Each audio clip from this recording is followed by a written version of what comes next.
Carlyle, Mr. David Jones, and Sir David Amess, honorable members of the British Houses of Parliament.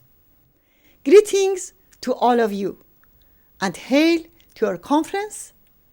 The International Human Rights Day is actually the day of Iran and the people of Iran, because my country is where people are most eager and thirsty for human rights.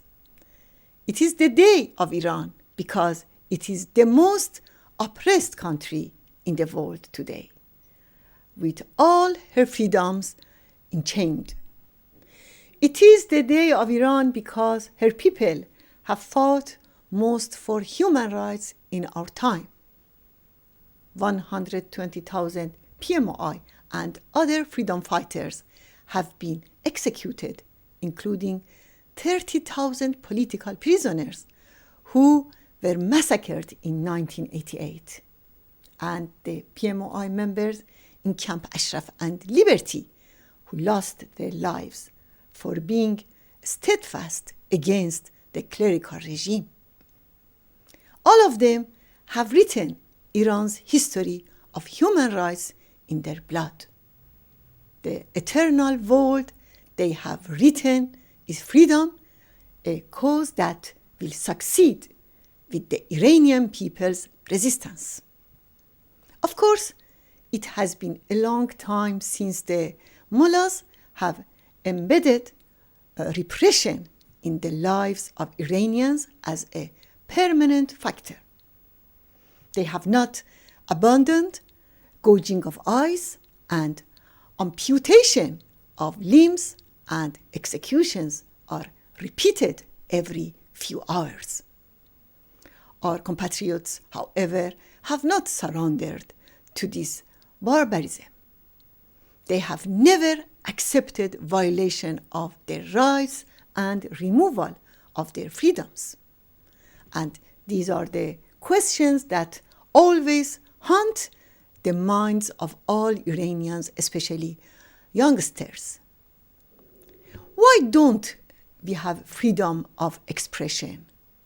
Why do we constantly live in horror? Why is there not a single independent and free media in Iran? Why are we deprived of the freedom to choose our clothing? Why don't we have the right to protest? Why shouldn't we bring down this savage, tyrannical regime and establish a democratic government?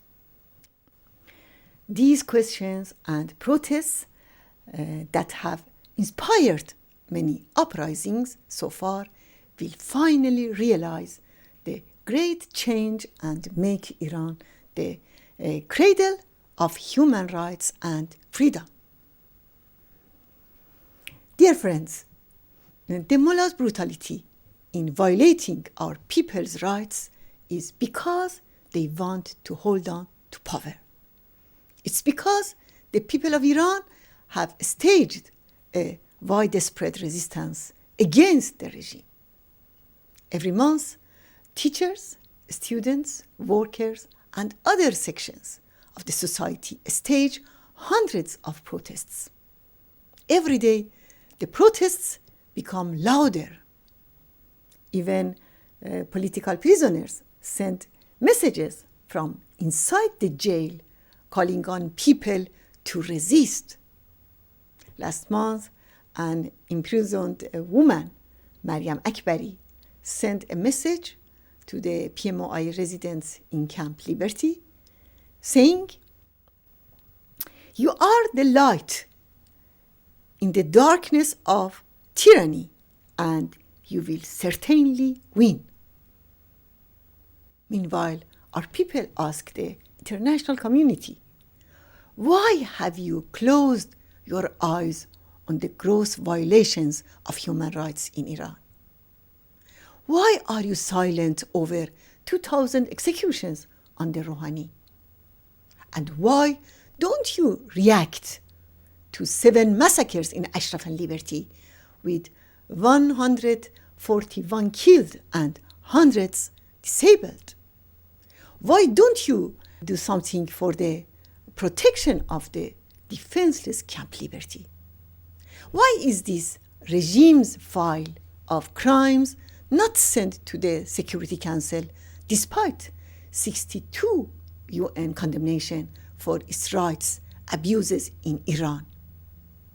Why don't you make arrangement for prosecution of the regime's leaders, especially Khamenei, in an international court for ordering and committing countless executions, especially the massacre of political prisoners in Iran and the murder of 300,000 Syrians? I call on the international community and especially on Britain to condition their relations with Tehran on end to executions and on freedom of political prisoners. I call on them to respect the Iranian people's fight to achieve freedom and human rights. Camp Liberty was the target of a huge missile attack on October 29, 2015. Since 2009, 141 PMOI members have been killed and hundreds more seriously wounded or disabled in these attacks. I would expect all of you to concentrate your efforts on lifting the Camp Liberty blockade, provision of protection and security for the camp, and transfer of the camp's responsibility to a party that is not affiliated to the Iranian regime. Especially, it is absolutely necessary that Faleh Fayyaz, head of the committee in charge of suppression of Camp Liberty, be removed from his position.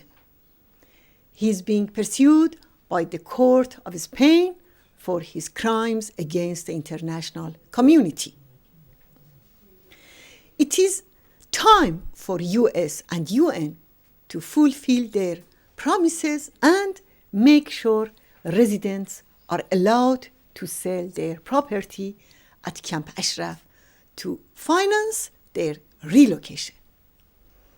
I sincerely thank you, dear friends of Iranian people, for your efforts over the years to defend the oppressed human rights in Iran.